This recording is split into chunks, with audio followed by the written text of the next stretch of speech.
Hello, hi. 1 minute recipe అండి ఈరోజు. రాగి లడ్డు రెసిపీ. దీనికోసం ఒక ప్యాన్‌లో ఒక స్పూన్ ఘీ వేసేసుకొని, చక్కగా డ్రై ఫ్రూట్స్, కాజు, బాదం, కిస్మిస్ ఉన్నా పర్లేదు అన్నీ చక్కగా ఫ్రై చేసేసుకొని, అందులోనే 1 కప్ దాకా రాగి పిండి వేసుకున్నాను నేను. సో, ఇది హెల్తీ రెసిపీ అండి. దీన్ని మంచిగా ఇలా ఫ్రై చేసుకొని పక్కన పెట్టేసుకొని, ఇదే ప్యాన్‌లో మళ్ళీ మనం ఒక కప్‌కి హాఫ్ కప్పు దాకా మనం బెల్లం వేసుకొని, కొన్ని వాటర్ ఇట్లా వేసేసుకొని చక్కగా కరిగించేసుకోవాలి. అది కరగగానే చక్కగా ఫిల్టర్ చేసేసుకోవాలి. ఎందుకంటే డస్ట్ పార్టికల్స్ ఉంటే పోతాయి. సో, దీన్ని ఇలా మంచిగా ఫిల్టర్ చేసుకున్న తర్వాత మనం ఇందులోనే ఇలాచీ పౌడర్ కూడా వేసేసుకోవాలి. 2, 3 ఇలాచీ.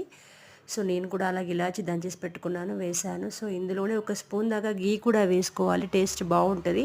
ఇంకా అంతేనండి. దీన్ని చుట్టేసుకోవడమే లడ్డూలాగా.